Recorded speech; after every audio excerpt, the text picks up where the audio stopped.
আচ্ছা, good evening friends, just সীমাতে সবাইকে স্বাগতম। তোমরা সবাই কেমন আছো? ঈশ্বরের কৃপায় সবাই ভালো আছো, আমিও ভালো আছি। আমার গলাটা ভেঙে গেছে, গলাতে খুব জোর জোর, যেমন যেটা বলার জন্য আরও ক্যামেরাটা অন করলাম।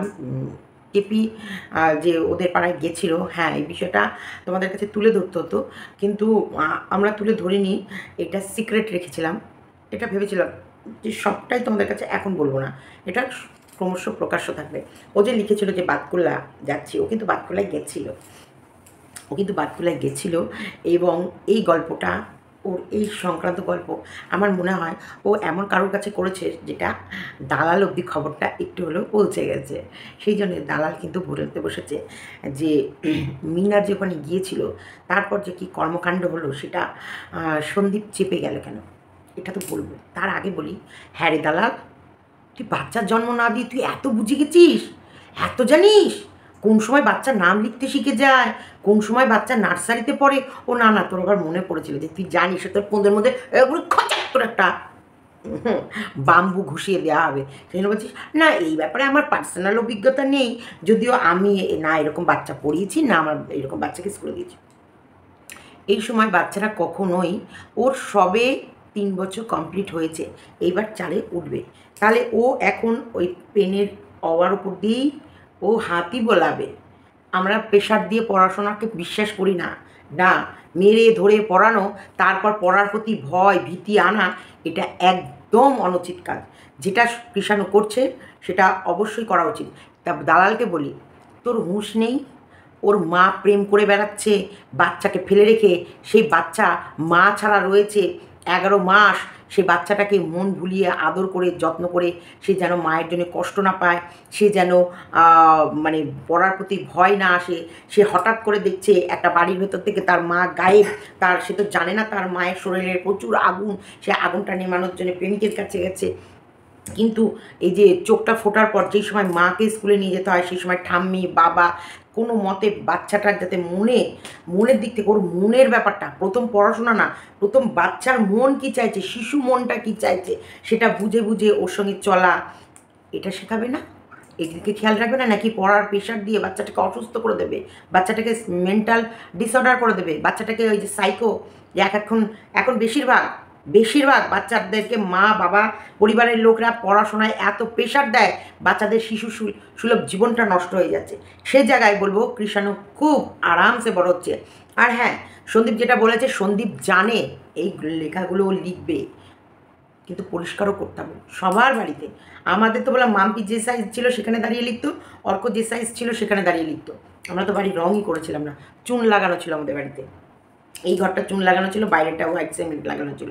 পরে এটা চুন তুলে এটাকে পুরো প্লাস্টার, ওই যে মানে না প্লাস্টার প্যারিস নাকি স্নোসিন যাই হোক ওইগুলো করে, ওই হোয়াইট সিমেন্ট দিয়ে প্লাস্টার করালো, তার উপরে অয়েল পেন্ট পরে, এই মানে হয়তো বছর 3-4 হয়েছে এটা করা হয়েছে।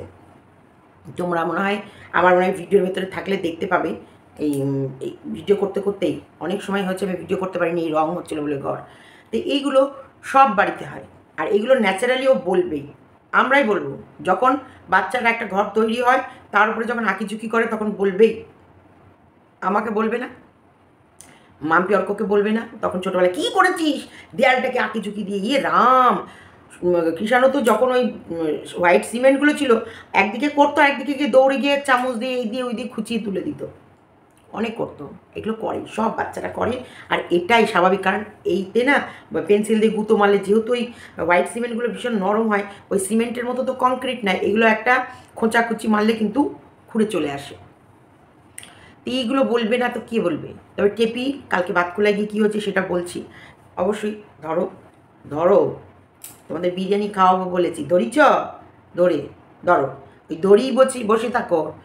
মরণ, আমি খেতে পাই না, তোমাদের বিরিয়ানি কি খাওয়াবো? এই দড়ি বসে থাকো। একটা ধরতে বললাম যে টেপি বাতকুলায় যাওয়ার পর কি হয়েছিল। এখানে এই বিশাল জ্ঞানধাত্রী, এই অশুভ ইতরটা, এই জানোয়ার মেয়ে ছেলেটা, দালাল নামক পতঙ্গটা অ্যাকচুয়ালি ও একটা চালবাজ। ওই জন্যে ও ওই মিনার চালবাজিগুলোকে অ্যাপ্রিসিয়েট করে, কারণ ও তো নিজেও চালবাজি করে, কিন্তু ওর প্রথম আন্দোলন, ও প্রথম কিন্তু এই কন্ট্রোভার্সি জগতে ও ভালো পজিশন এসেছিল এই কারণেই যে ক্লিক বেট, যারা ক্লিক বেট থাম্বনেল দেয়, যারা ক্লিক বেট টাইটেল করে, তাদের যখন ক্লিক বেট করে না তখন ভিউজটা আপ হয়ে যায়। কারণ এমন একটা টাইটেল লিখলো সেখানটায় মানুষ ছুটতে ছুটতে যাবে, কী ব্যাপার, কী হয়েছে, কিন্তু গিয়ে দেখে ফক্কা। এই যে সবাই মিলে যখন ঝাঁপিয়ে পড়ে না, ওটাই ভিডিওর রিচটা বেড়ে যায়। পরে কী হচ্ছে না হচ্ছে সেটা পরের ব্যাপার, সেটা তুমি ভাওতা খেলে আর টোপ ফেললেও তোমাকে টোপ দিয়ে তোমাকে ভিডিওটা ক্লিক করালো, সেই ভিডিওটা তুমি কী ব্যাপারটা জানার জন্য পুরো গোটা ভিডিওটা দেখলা, সেটা আলাদা। কিন্তু কিন্তু ওর এই শুরুটাই ছিল কিন্তু এই ক্লিক বেট থাম্বনেল। দেখো ও কিন্তু কী সুন্দর ক্লিক বেট এখন লাগায়, কারণ জানে ক্লিক বেট না লাগালে ভিউজটা আর্ন করতে পারবে না, কারণ ওর কাছে তো সঠিক কোনো খবর নেই, ওর কাছে সঠিকভাবে কোনো খবরই নেই। ও শুধু অন্ধকারে ঢিল মারে। দেখো ওর বাচ্চা নেই, তাহলে ও বাচ্চার মন কি চায়, কখন বাচ্চাকে কিভাবে পড়াতে হবে, বাচ্চাকে কখন কি খাওয়াতে হবে, বাচ্চাকে কিভাবে কখন ঘোরাতে নিয়ে যেতে হবে, এই ব্যাপারটা ও জানে না।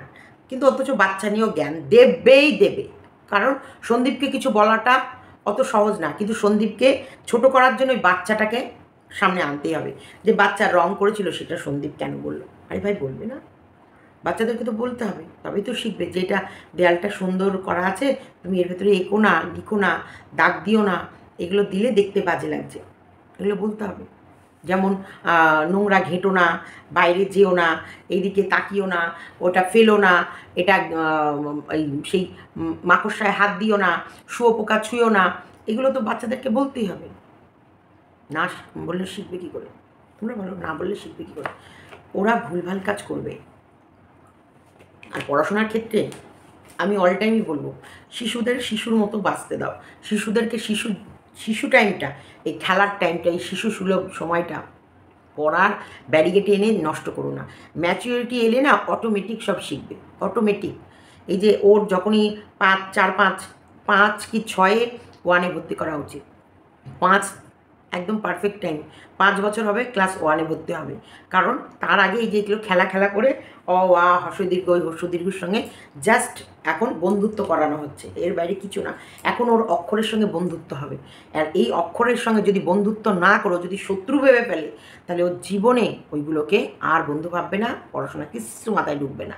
তার জন্য ওগুলোকে ওকে বন্ধু ভাবাতে হবে, ওগুলোর সঙ্গে ওকে খেলা করতে হবে। যেমন প্রত্যেকটা স্কুল দেখবে রং নিয়ে খেলে, অক্ষর নিয়ে খেলে, এবিসিডি নিয়ে খেলে, ওই যে সুন্দর সুন্দর খেলার মতন করে, দিয়ে বলবে এরপরে বি বসাও, বি কোনটা খুঁজে বের করো। যেমন আগে আমাদের ছিল ABCDEFG, স্লেটের মধ্যেই উল্টো পাল্টা করে লিখে দিত, সেটাকেই খুঁজে এনে লিখতে হবে। কখনো লিখতে A লিখে দিত, B ফাঁকা, আবার C লিখে দিত, D ফাঁকা, E লিখে দিত, F ফাঁকা, এরকম করে ফিল ইন দ্য ব্ল্যাঙ্কস। যেটা এরপরে কি হবে বলো, এরপরে কি বসাতে হবে, এরপর বি বি বি লেখো, বি কেমন করে লিখতে হয়। এটা যেমন আগে খেলনাগুলো ছিল ওটা এভাবে ছিল, আর এখন ওই খেলনাগুলোর জন্য না লাল রঙের হয়তো থাকলো, হলুদ বি থাকলো, কমলা সি থাকলো, এইগুলোকে বলবে সাজাও তো দেখি এ কোনটা এত সব ঘেঁচা ভেঁচা করে দিল, ওর ভেতর থেকে খেলনার ভেতর থেকে বের করলো কোনটা বি কোনটা বি, সি কোনটা সি, ডি কোনটা ডি। এগুলো হচ্ছে খেলার মাধ্যমে অক্ষরগুলোর সঙ্গে পরিচয়। তুই জ্ঞান দিস কী করে তুই এইসব বিষয়ে জ্ঞান দিতে বসিস? তুই সব ব্যাপারে জ্ঞান দিস। দেখ তোর সংসার, শ্বশুর শাশুড়ির সঙ্গে সংসার করিস না, অথচ তুই জ্ঞান দিস সংসার সম্বন্ধে। তুই তোর বরকে আশিবাসি খাবার খাওয়াস, তুই কিনে এনে খাবার গঁত করে নিজে খেয়ে নিস, অথচ তুই অন্যকে জ্ঞান দিস। তোর সংসার, তোর ওর পোষ্য নাকি দেয়ালে হাঁচড়ে দেয়াল খেয়ে নিয়েছে, অথচ ওর পোষ্যটাকে ও চেন দিয়ে বেঁধে মাটিতে ফেলে রাখে, চেন দিয়ে বেঁধে। ওর ওই পোষ্যটাকে তাড়াবার জন্য জ্যোতিষ বাবা জীবনের কাছেও গেছিলো, প্রথমে ডাক্তার বাবা জীবনের কাছে, যে ওর শ্বশুরের এমন একটা রোগ হয়েছে যে ওই পোষ্যটাকে আর রাখাই যাবে না বাড়িতে। দেখো ওর পোষ্য দেয়াল ভেঙে দিচ্ছে, সেই পোষ্যকে রাখাই যাবে না বাড়িতে, তাড়িয়ে দেবে নাকি হচ্ছে পোষ্যটার লোম উঠছে বলে ওর শ্বশুরের সাফোকেশন হয়েছে। অথচ এই শ্বশুর শাশুড়ি প্রথমেই বারণ করেছিল, তুমি কোনো বাচ্চা বা পোষ্য নিয়ে এসো না বাড়িতে, কারণ তোমার এই পশুর লোম থেকে তোমার শ্বশুরের শ্বাসকষ্ট রোগ বাড়তে পারে। তো বলেছিল না, পোষ্যটা নেব, নিয়ে ওটা ওর মতন আলাদা থাকবে। প্রথম অমান্য, শ্বশুর শাশুড়ি কথা শোনেনি, ওর কথা মতো ওর জেদ পূরণ করার জন্য ওর মতন করে পোষ্যটাকে এনেছে। আচ্ছা, পোষ্যটাকে নিয়ে এসেছিল কন্টেন্ট বানাবে বলে ব্লগিংয়ে, কারণ সব বড় বড় ব্লগারদের বাড়িতেই একটা করে পোষ্য আছে, তাই ওর সবাইকে দেখিয়ে ওর পোষ্যরও বেশি যত্ন করে, বেশি দেখাশোনা করে, বেশি খেয়াল রাখে, দেখাবে বলে ও পোষ্যটাকে এনেছিল, কারণ কন্ট্রোভার্সি করে কি না। কিন্তু পরে দেখলাম ওর ওই পোষ্যটাই ওর পায়ে বেরি হয়ে গেছে। ও পোষ্যটাকে নিয়ে বাপের বাড়ি যেতে পারে না, ও পোষ্যটা রেখে এদিক ওদিক চড়ে বেড়াবে, চড়ে বেড়াতে পারে না। ও ট্রিটমেন্টের নাম করে এদিক ওদিক ঘুরবে ভেবেছিল, সেগুলো ঘুরতে পারছিল না। ওই পোষ্যটার পায়ে বেরিয়ে গেছে একদম। এই পোষ্য দেখো, বাচ্চা কাচ্চা কী হয়, এরা বড় হয় একটা টাইমের পর এরা নিজেকে নিজে ইয়ে করতে পারে, সামলাতে পারে। কিন্তু পোষ্য ডে 1 থেকে যা থাকে ওর মৃত্যুকাল পর্যন্ত ওকে একেবারে, ওই জন্য সবাই ওকে বাচ্চা, এই পোষ্যগুলোকে বাচ্চা কেন বলে। এই প্রথম দিন থেকে যেমন যত্ন বা যেমন ওরা থাকে, শেষ দিনটা ওরা তেমনই থাকে।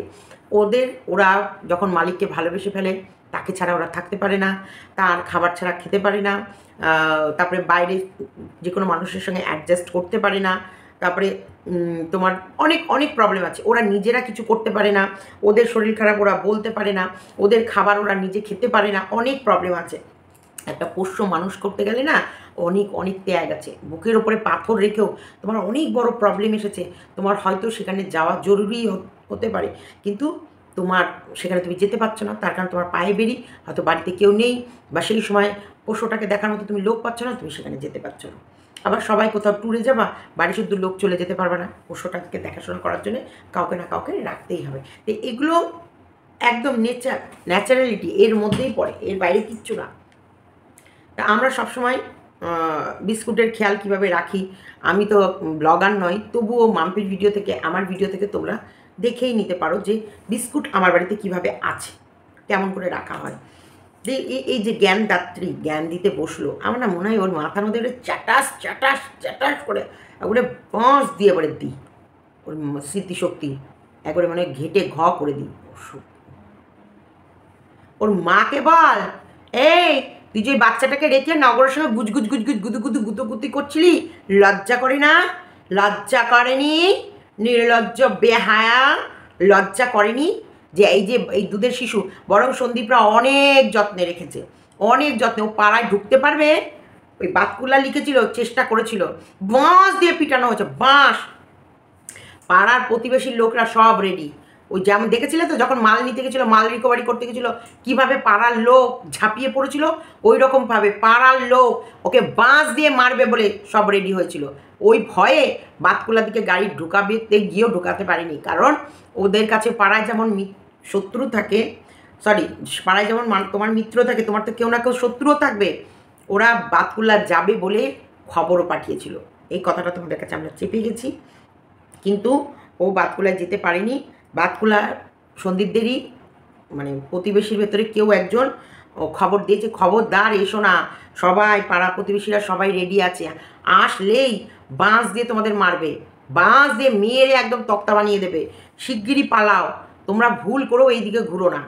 ওই জন্যে ওই দিকেও ঘুরতে পারেনি। এটা তোমাদের কাছে, কারণ দেখো পাড়ার লোক যখন এক জায়গায় হচ্ছে, তোমরা নিশ্চয়ই মাল রিকভারির সময় দেখেছো, সেই সময় ওর বাবা মার ওকে উদুম পেটাতো, কিন্তু সেই সময় সন্দীপ বাঁচিয়ে নিয়েছিল। আর অনেকে তোমরা লিখছো সন্দীপ কেন সমস্ত কল রেকর্ড বা সব কিছু দিচ্ছে না, দেখো দিয়ে দিলে তো হয়ে গেল, দেবে, সবুর করো, একটু সবুর করো না, এতদিন কষ্ট করলা, আর একটা দিন কষ্ট করো, একটা ওর ডানাটা একটুখানি খচমচ করুক, তারপরে তো বেশি বারটাও বাড়ুক, ওর বারটা বাড়লে তবেই তো ওর ডানাটা খ্যাঁচাক করে কেটে দেবে সন্দীপ। একটু সময় শোনো, সন্দীপদের লজ্জা শরম হায়া সব আছে। ওই যে লজ্জা, যাদের মধ্যে লজ্জা থাকে তারা গ্রামের মাঝখান দিয়ে যায় না, তারা এক সাইড দিয়ে যাওয়ার চেষ্টা করে, আর যতক্ষণ পারে ততক্ষণ চেপে রাখে। সন্দীপ ততক্ষণ অবধি চেপে রাখবে যতক্ষণ ও পারবে সহ্য করতে। তোমরা হয়তো ভাবছো ব্যস্ত হয়ে রয়েছে, কতক্ষণে তোমরা ওর গোপন খবরটা জেনে নেবা। আরে ওটা বলে দিলে তো ফুরিয়ে গেল, সব তো শেষ, তাই না? একটু ধীরে খাও, ওকে দেখাতে দাও যে ও আর কত বড় ওরা উঠতে পারে। ও শুধু ও বাতকুলে একবার পা ফেলে দেখুক, ওই লিখবেই সারা জীবন, ওই লিখেই মরবে। যাওয়ার ক্ষমতা আছে, যাবে ভেবেছিল, এবং ও যাবে ভেবেই ও বাতকুলার কারোর মারফত খবরটা দিয়েছিল, বুঝেছ? ছেলেকে দেখতে নয়, থেট দিতে থেট দিতে যাবে ভাবছিল। ছেলেকে দেখতে হলে তো ওরা চাইল্ড কমিশন বা অন্য কোনো মারফত আসবে, তাই না? ছেলেকে দেখতে হলে ওকে লোকাল থানায় জানাতে হবে, চাইল্ড কমিশনের মাধ্যমে লোকাল থানায় জানাতে হবে। লোকাল থানা থেকে তবে খবর আসবে সন্দীপদের বাড়ি যখনই খবর আসবে তখনই কিন্তু আমরাও সাথে সাথে ওখানটায় চলে যাব। কারণ ও বাচ্চা দেখবে, আর সেটা আমরা দেখব না ও কীভাবে বাচ্চা দেখছে। আরেকজন বকদাদা একটা ভয়েসে বলেছিল যে বাচ্চাটাকে নাকি দেখতে দেওয়া হয়নি, থানা থেকে উনি ইনফরমেশন নিচ্ছে। এটা পুরো উনি মিথ্যা কথা বলেছেন। আর এই বকদাদা কত বড় মিথ্যেবাদী এটা এখন অনেকেই জেনে গেছে, কারণ বকদাদা প্রত্যেকের সঙ্গে ফোনে গল্প করে আর মিথ্যে ভুয়ো খবর ছড়ায়। হ্যাঁ, এখানটায় থানাতে কোনো দিন ওরা বাচ্চার জন্য কোনো রকমের অ্যাপিলই করেনি বা বলেইনি না। সেই 17 তারিখ রাতে বলেছিল, 17 তারিখ রাতে বলার পর 18 তারিখ যখন বাচ্চা দিতে গেছে তখন ওরা আসেনি, ওরা বাচ্চা নিতে চায়নি। কারণ তখন ওদের মামার বাড়িতে বসে গোল মিটিং হয়েছিল। গোল মিটিংয়ে এটাই সিদ্ধান্ত নেওয়া হয়েছিল, দেখ তুই তো আর গিয়ে বসে থাকবি না, তোরও তো বিয়ে থা করতে হবে, তোর পেটেও তো আবার এই ফোকলার বাচ্চা কাচ্চা আসবে, তাই তখন তোর এর ভবিষ্যৎটা কী হবে, ফালতু দরকার নেই, এদের বাচ্চা এদের কাছেই থাক। অন গড বলছে, অন গড এই কথাটাই ওদের হয়েছিল।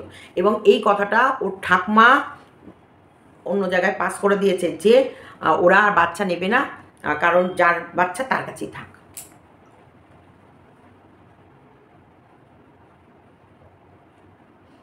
ওদের রক্ত ওদের বাচ্চা ওদের কাছেই থাক, ওর ঠাকুমা বলেছে, ওর ঠাকুমা খবর দিয়েছে যাদের বাচ্চা তাদের কাছে থাক। কারণ ও এই সিদ্ধান্ত নিয়ে বেরিয়েছিল কেপি যে ওর মানে গিয়েই এখান থেকে বেরিয়েই ফোকলার সাথে বিয়ে শাদি করে নেবে। প্রথম ভেবে দেখো তোমাদের ডিভোর্স ফাইলটা কে করেছে, টেপি। এবং প্রথম দিন 1 ফেব্রুয়ারি মনে হয়, যদ্দূর 1 ফেব্রুয়ারির প্রথম কেস, প্রথম ডেট মিস হয়েছিল, সেটা নিয়েও ভিডিও করেছিল যে আর নিতে পারছি না, আর হচ্ছে না, আর নেব না, মানে কত তাড়াতাড়ি পারি আমি এই সম্পর্ক থেকে মুক্তি চাই, বাঁচতে চাই, আমাকে মুক্তি দাও, এই ডিভোর্স দিয়ে আমাকে মুক্তি দাও এই সম্পর্ক থেকে। টেপি ভিডিও দিয়েছিল টাইটেল দিয়ে। ছেলের কথা তখন মনে পড়েনি, ছেলে চাই, ছেলে নেব, ছেলে নিয়ে মুক্তি দেব বলেছিল, বলেনি। তখন বলেছিল আমার কিচ্ছু চাই না, শুধু চাই ওর হাত থেকে মুক্তি, মানে সন্দীপের থেকে মুক্তি নিয়েই ও ফোকলার সাথে বিয়ে করবে, এটাও চেয়েছিল। তো সেটা প্রথম কী হচ্ছে, চিঠিই পাঠায়নি। ওরা চেয়েছিল 3খানা চিঠি সমন সন্দীপের কাছে যাবে না, তাহলে একতরফা ডিভোর্স এদিকে হয়ে যাবে। তা 2টো চিঠি অবধি সন্দীপের কাছে যায়নি। 3 নম্বরটায় অশান্তি করে ঝামেলা করে 3 নম্বর চিঠিটা গেছে। যাওয়ার পর 3 নম্বরের বেলায় সন্দীপও ওখানে গিয়ে হাজির হয়ে বলেছে এই যে আমি আছি। এইবার ওরা দুজনা মিউচুয়াল হয়ে একটা ডিভোর্স দেবে। সেই সময় হঠাৎ করে ওর টাকা, ও ছেলে ভালোবাসে, মাই ফুট ওর ছেলে ভালোবাসে। শুধু সন্দীপ 5 লাখ টাকা দিতে রাজি হয়নি বলে ওর ডিভোর্স দেয়নি। 5 লাখ টাকাটা রাজি হয়নি বলে ওর ডিভোর্স দেয়নি। আর তখনও বলছে আমি দাঁড়া, তুই 5 লাখ টাকা নিবি, তোকে ডিভোর্সও দেবো না, এবার ছেলে কেড়ে নেব। হ্যাঁ, কারণ মেনলি ওই টাকাটা কৃষাণু জন্মেছে তখন রাখা হয়েছিল কৃষাণুর নামে, মানে কৃষাণুর জন্যে ওর মায়ের নামে। কৃষাণু কার সন্তান? টেপির সন্তান। মায়ের নামে টাকা পয়সা রাখলে সেটা ভবিষ্যতে বাচ্চা অটোমেটিক, মা বাচ্চাকে দেবে না তার কাকে দেবে, এটাই তো জেনারেলি ব্যাপার। তো সেখানেই এটাই বলা হয়েছিল যে ওই টাকাটা তো কৃষাণুর, তা কৃষাণুর তো আর তুমি নেবে না, কৃষাণু আমার কাছে থাকবে যখন, তুমি ওই 5 লাখ টাকাটা কৃষাণুকে দিয়ে দাও, এতটুকু বলা হয়েছে। এই 5 লাখ টাকা কেন ওর কাছে চাওয়া হয়েছে সেই কারণে ও ডিভোর্স দেয়নি। জানো তোমরা? জানো? আমি জানি না এটা বলে ফেললাম বলে কোনো প্রবলেম হবে কি না, কারণ মেন কথাই হচ্ছে ও ছেলেকে নেওয়ার জন্য ডিভোর্স দেবো না বলেনি। মেন কথা সন্দীপ ওই 5 লাখ টাকাটা কৃষাণুর নামে দিয়ে দিতে বলেছে বলে ওর ডিভোর্স দেবো না বলেছে। ও বাচ্চা ভালোবাসে, সেই মা বাতকুলা গেলে বাঁশ দিয়ে পিটাবে না তো কী করবে? থানাতে কোনো দিন ওই যে বকদাদা যেটা বলেছিল, থানার থেকে বকদাদার সঙ্গে কথা হয়েছিল যে বাচ্চা দেখতে দেয়নি, না ওরা যখন ওখানে গেছে কৃষাণু তখন ওখানেই ছিল। এইবার জিনিসপত্র ছোড়াছুড়ি ধরাধরি যেরকম হুলুস্থুল কাণ্ড, ধর করে পুলিশ ঢুকছে, ধর করে লোকজন ঢুকছে, ধর করে, দেখো তো ওই সিনটা কেমন লাগছে। যখন এইভাবে মানুষ ঢুকছে তখন কি করবে মানুষ? তখন তো ওইখানটায় অন্তপক্ষে বাচ্চা, যাদের বাড়িতেই ছোটো বাচ্চা কাচ্চা থাকবে তারাই কী করবে, সেই সময় ওখান থেকে ওকে সরিয়ে দেবে। যার বাড়িতেই ছোট বাচ্চা থাকবে সেই সময় তারা এটাই করবে। এবার গেল আর আমাকে গায়ে হাত তুলেছে, তোলার পরে আমার পাড়া প্রতিবেশী যত গ্রামের যত লোক আছে সব এক জায়গায় হয়ে গেছে, তারা তো এখন ওর উপরে খেপে গেছে, বাইরে বের করে নিয়ে এলো, ধমকালো টমকালো, এবার ওর গায়ে হাত দিয়ে এরকম করছে। তো আমি তো সেখানে একটু হেল্প করলাম, আমি বললাম যে এর মধ্যে ঝামেলা গন্ডগোল কিছু করবো না, করতে চাই না। তো সেই আমি সব মানে ঠিকঠাক করে দিয়েছি, মানে মানুষকে একটু বুঝিয়ে শুনিয়ে একটু চুপচাপ। সন্দীপ কেমন তোমরা দেখো, ওর বাড়িতে গিয়ে ওকে ধমকাচ্ছে, ওকে চমকাচ্ছে, ওকে মারতে উঠেছে, মেরেছে, কলসি দিয়ে 2-4 ঘা মেরেও দিয়েছে, ধাক্কাধাক্কি করেছে, ফোনটা কেড়ে নিয়েছে, দেখেছে ফোন টোন হ্যাজা ভাজা হয়ে গেছে। তারপরেও সন্দীপ ওদেরকে বাঁচিয়েছে। আর তোমরা চাইছো এক ঝটকায় সন্দীপ সব বের করে দেবে? তোমাদের মনে হয় সন্দীপের কথা এই কান থেকে এই কান আর এই কান থেকে এই কান আসার পর এই কান থেকে এই কান বেরোতে বছর ঘুরে যাবে? অত সহজে না। তার মানে বাবু সন্দীপ কতটা চাপে আর কতটা সেদিন অশান্তিতে ছিল যে সেই রাতে ওই ভিডিওটা করেছে, শুধু একটু বোঝো। করিয়েছি আমি, সত্যি মিথ্যা যাই বলি কেন, আমি আমাদের গ্রামের লোকগুলোকে শান্ত করেছি, নাহলে কালকে একটা দুর্ঘটনা হয়তো ওদের সাথে হয়েই যেত। কারণ আমার গায়ে কি করে হাত তোলে ওই পজিশন, ওই অবস্থায়, হ্যাঁ নিতে এসে যথেষ্ট কম্প্রোমাইজ করছি, আমার বাড়ির প্রত্যেকটা লোক কম্প্রোমাইজ করছে, আর ওরা আমাকে ধমকাচ্ছে, মারতে উঠছে, ভাবতে পারছো? সেখানে আমার পাড়া প্রতিবেশী প্রচুর লোক এসেছিল, প্রায় 100-150 লোক হবে। তো তারা কি করে চুপ থাকবে? আমাকে তো দেখে সারাক্ষণ মাকে তুই তামারি করে যাতা করে বলছে, ছোট লোক ফটো লোক এইসব বলে যাতা করে গালাগাল করছে, বাবা মা যাতা করে গালাগাল করছে, এগুলো করে ইয়ে করছে। তা আমরা তো চাইছিলাম যে পরিষ্কারভাবে নিয়ে যান। আমরা তো আগেও ভিডিওতে বলেছি, একটা ভিডিও, যে আইনের মাধ্যমে যেভাবে নর্মালি নিয়ে যান জিনিস, ওতে কিচ্ছুতে ভালো। তো যাই হোক, ভিডিওটা দেখো, আমার কোনো দোষ ত্রুটি থাকলে সেটা অবশ্যই বলবে, আমি কম্প্রোমাইজ করেছি কি না করেছি। তো চলো ভিডিওটা দেখুন। তো এখানে সব মালপত্র নেওয়ার জন্য এসেছে, গাড়ি সব দল ধরেই এসে মোটামুটি আমাকে ঢুমকেও টুকটাক দিয়েছে। যাই হোক, সব বেরোচ্ছে। দেখো লোক সংখ্যা দেখো, এর ভেতরে কি করে কিষাণুকে রাখবে? সব নিয়ে একটি নেওয়ার চেষ্টা করছে, আমাদের যথেষ্ট ধমকেছে। এই যে পুলিশের থেকেও মনে হচ্ছে এনাদেরই রাত চলছে এখানে। আমি তো কম্প্রোমাইজ করার জন্য পুরো রেডি, যেটা যেটা তাদের আছে সে অবশ্যই নেবে, নিশ্চয়ই নেবে, নেবে না। তো আমার গায়ে যখন হাত তুললো, পাড়া প্রতিবেশী প্রচুর মানুষ এক জায়গায় হয়ে গেছিল আমার বাড়িতে। তো এর ভেতরে বাচ্চা রাখবে? এর ভেতরে বাচ্চাটা রাখবে? এই পজিশনের মধ্যে বাচ্চাটাকে এখানে রাখবে? মানে এই সব নোংরামি দেখাবে বাচ্চাটাকে? মানে কি আহ্লাদের কথাবার্তা যে বাচ্চাটাকে রেখেছিল। এখন ওরা মা বাবা পুলিশ, তারপরে ওদের হাসনাবাদ থেকে পুলিশ এসেছিল, তারা ঢুকে যে অবস্থা করছে, সেখানটায় কি করে ওই দুধের শিশুটাকে এখানে রাখে? কোনো মতেই দুধের শিশুকে এখানে রাখা যায় না। ওরা সেখানে পুলিশ তো বললেই তো হাত তুলেছে। গ্রামের লোক তো খেপে গেছিল, আমি তো দেখো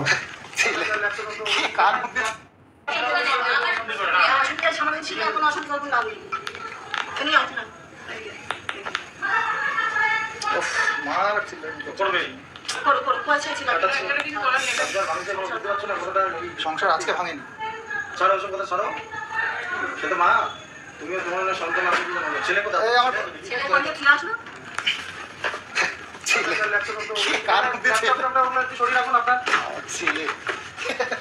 হাসালেন, ছেলের কথা বলেছে রে,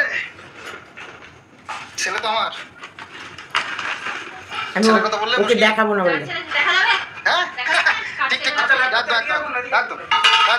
ছেলে কার দেখা যাবে, ছেলে কার দেখা যাবে, ছেলের কথা বলেছে। আপনারা আশা করছি সবাই খুশি হবে শুনে। হ্যাঁ ছেলের কথা বলেছে, সেদিনকে আর মনে ছিল না ছেলের কথা, আজকে মনে পড়েছে। আমি বলেছি গ্রামের লোক তো খেপে গেছিল, আমি তো থামালাম। তাই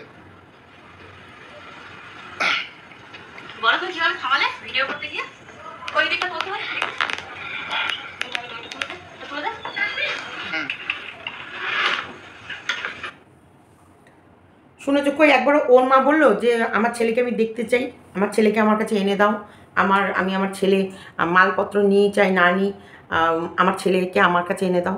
বলেছে একবারও বলেছে? একবারও মুখে উচ্চারণ করেছে যে মালপত্র আমি পরে নেব, আগে আমি আমার ছেলেকে নেব, আগে আমি আমার ছেলে চাই, তারপরে আমি মালপত্র দেখছি, আগে আমার ছেলেকে দাও? বলেছে কি একবারও বলেছে? সেবক দাদা বলেছে? দেখেছেন?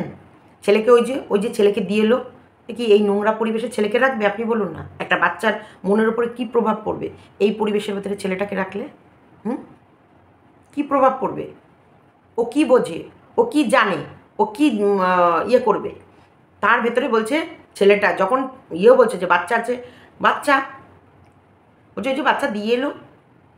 তোমরা চাওনি কেন? তোমাদের যেমন তোমরা কাঁথা খুঁজছো, কাঁথা ছেঁড়া ন্যাকড়া, ছেঁড়া জুতো, ছেঁড়া নাইটি, ছেঁড়া শাড়ি, সব ছেঁড়া ভেড়া সব গুছিয়ে নিয়ে এসছো। কাঁথা খোঁজার মতন কুত্তার মতো কাগজ কুড়ানিদের মতো সব কুড়িয়ে বেড়াচ্ছিলে। ছেলেটাকে কুড়াওনি কেন? ছেলেটাকে চাওনি কেন? বাঁশ দিয়ে পিটাবে ওর পাড়ায় ঢুকলে, বাঁশ দিয়ে। 150-200 লোক রেডি। প্রথম দিনই বলেছি আমি, ওই পাড়াতে ঢোকার সাথে সাথেই বলেছিল এই নোংরা, এই বউটা নোংরা, ছেলেটা অনেক ভদ্র, অনেক সভ্য। আজও তারা সন্দীপকে সেই জায়গাতেই রাখে, সভ্য ভদ্র, নোংরামি করে না। আরেকজন আজকে আমার কমেন্ট বক্সে লিখেছে আসানসোলে গিয়ে কী করেছে ওটা? কী করেছে দেখাতে পেরেছে? কোনো প্রমাণ, কোনো ফটো, কোনো প্রমাণ, কোনো কিছু দেখাতে পেরেছে? সেই মেয়েটার তো নাকি সাইবার ক্রাইম করার কথা ছিল, সাইবার ক্রাইমে যাওয়ার কথা ছিল। কি হলো? কিছু হলো? সাইবার ক্রাইমে সে গেছে, সে দেখিয়েছে যে আমার উপর এইগুলো করেছে, সেগুলো নিয়ে এসছে সাইবার ক্রাইমে গিয়ে। আমরা তো সরাসরি বললাম যদি ওর ওপরে নোংরামি কোনো করে থাকে, নোংরামি কিছু করে থাকে, তাহলে ওকে সাইবার ক্রাইম করতে বলো। আমরা বলেছি কি না? অত সহজ না মুখে বলা না। হ্যাঁ, দেখা কেপিরটা তো ভুড়ি প্রমাণ, ভুড়ি কেপি এক রাত এই কদিন মিলে ফ্ল্যাটে থেকে এলো বলো তোমরা? একা থেকে থাকলো না ওর প্রেমিককে নিয়ে থাকলো? তোমরা বলো। সন্দীপ এমন কোথায় যায়, এমন কি করে যেখানটায় মানুষের কাছে সন্দীপকে কৈফিয়ত দিতে হবে বা মানুষ ভুল ধরতে পারবে? সন্দীপ সব জায়গায় ওর ফ্যামিলি নিয়ে যায়, সব জায়গায়। কালকে 3 জনা, একটা ছেলে নিয়ে 2টো মহিলা মিলে পিছনে ঠাসাঠাসি করে বসেছিল, সামনে কে ছিল যেটা দেখাতে পারিনি? কেউ বলছে, আমার কমেন্টে লিখেছে ট্যাগ পায় না, কে বলেছে চাইল্ড কমিশনের কোনো অধিকারী ছিল না। তারা এরকমভাবে যায় না। তারা যদি যায় তাদেরই পার্সোনাল কোনো গাড়ি নিয়ে তারা সেখানে যাবে এবং গিয়ে ওখানে গিয়ে দেখবে বা থানা মারফত কথা বলবে। থানা পুলিশ ছাড়া, শোনো, এদের এখন যেভাবে জড়িয়ে রয়েছে এদের কাজ, এদের থানা পুলিশ ছাড়া এরা কোনো মতে কোথাও যেতে পারবে না। এদের প্রোটেকশন নিতেই হবে। যেমন আমরাও যদি ওদের বিরুদ্ধে কিছু করতে হয়, আমাদেরকে ওদের এরিয়ার থানাতে জানাতে হবে এবং কোর্ট মারফত। একেও যা কিছু করতে হবে লোকাল থানাকে জানাতে হবে আর কোর্ট মারফত। কিচ্ছু করতে পারবে না তার আগে। আর অত সহজ নয়। 11 মাস পর একটা বাচ্চা একটা স্কুলে পড়ছে, পড়াশোনা করছে, তার একটা শিশু মন, শিশুর জগৎ। সেই শিশু সকালবেলায় সন্দীপ কী বলছিল আজকে, যে ঘুম থেকে উঠে এখন আগে যেমন স্কুলে পাঠাতে গেলে কাঁদতো, এখন কাঁদে না, কারণ এখন ও নিজে রেডি হয়েছে। তার মানে ও স্কুলে যাওয়া অভ্যাসটা হয়েছে। এইগুলো সব একটা পার্ট বাই পার্ট হবে। এতদিন অভ্যাস করেছে স্কুলে যাওয়া, এখন স্কুল কি জিনিস ও বুঝে গেছে। এরপর অভ্যাস হবে সকাল বিকেল পড়তে বসা। তারপর অভ্যাস হবে যে ওই ছড়াগুলো মনে রাখা। দেখেছিলাম rhymes, Johnny Johnny yes papa, eating sugar no papa, open your mouth, ha ha ha. এই যে ধীরে ধীরে rain go away, come again another day. তো যাই হোক, এইরকম করে টুক করতে করতে কত রাইম শিখে ফেলবে। একটা দুটো, একটা প্রথম একটাটা শুরু করাটা কঠিন, তারপর একটার পর একটা কীভাবে যে মাসের পর মাস, দিনের পর দিন, মাসের পর মাস, বছরের পর বছর কেটে যাবে, কেউ বুঝতেই পারবে না। কখন যে ও এই রাইমস মুখস্থ করেছে, কখন যে ও এই নার্সারি থেকে ও ক্লাস 5-এ উঠে গেছে, কেউ টের পাবে না, ভাবতে পারবে না। এটাই হচ্ছে জীবনচক্র, এটাই হচ্ছে জীবন। এইভাবেই আমাদেরকে এগোতে হয়, এইভাবে আমাদের চলতে হয়। সেখানটাই আমরা বলি আমাদের অনেক চাপ, আমাদের অনেক কাজ, আমাদের অনেক মাথায় চিন্তা, অনেক। তোমরা ভাবতেই পারবে না কত চাপ, কত চিন্তা, কত এইগুলোর ভেতরে। এই যে বাচ্চা মানুষ করার সময় এই প্রত্যেক দিনের বাচ্চাকে সকালবেলায় রেডি করা, স্কুলে নিয়ে যাওয়া, স্কুল থেকে নিয়ে আসা, স্কুলে কি হোমওয়ার্ক দিয়েছে সেই হোমওয়ার্ক করা, সেই হোমওয়ার্ক কতটা বাচ্চা মনে রাখতে পারলো। ওরা এখনই শেখাবা, দুপুরের মধ্যে দেখবা গুলিয়ে খেয়ে নিয়েছে। এখন তুমি পড়াচ্ছ, লেখাচ্ছ, সব গড় করে মুখস্থ করে ফেলছে, লিখে ফেলছে, পড়ে ফেলছে। ইয়েতে যাওয়া বলে, আরে 8-9-এ মাম্পিকেই এত পড়িয়ে মুখস্থ করে জল করে দিয়েছি, পরীক্ষার খাতায় লিখতে গিয়ে সেই সময় আর মনে পড়ছে না। কত হয়, ও তো একটা দুধের ফুল, ও তো একটা মানে কুসুম। দালাল কোথাকার, দালালের দালালি, ছি। ফু।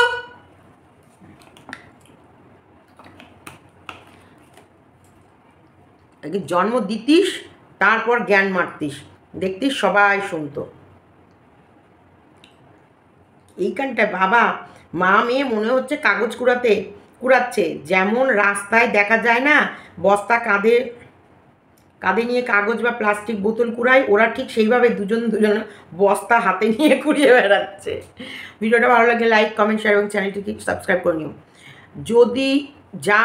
যদি ওইখানটায় যায় টেপি আর টেপির মা বাঁশ দিয়ে পিটুনি খাবে, বাঁশ। গিয়ে দেখাক, শুধু গিয়ে দেখাক। যাওয়ার তো প্ল্যান অনেক কিছু করেছিল, যেতে কি পেরেছে, ক্ষমতায় হয়েছে, সারা জীবন বাতকুল্লা লিখে যাবি, বাতকুল্লা বাতকুল্লা বাতকুল্লা বাতকুল্লা। তো চলো টাটা, বাই বাই, সবাই ভালো থেকো, সুস্থ থেকো, খুশিতে থেকো। আর লাইক, কমেন্ট, শেয়ার।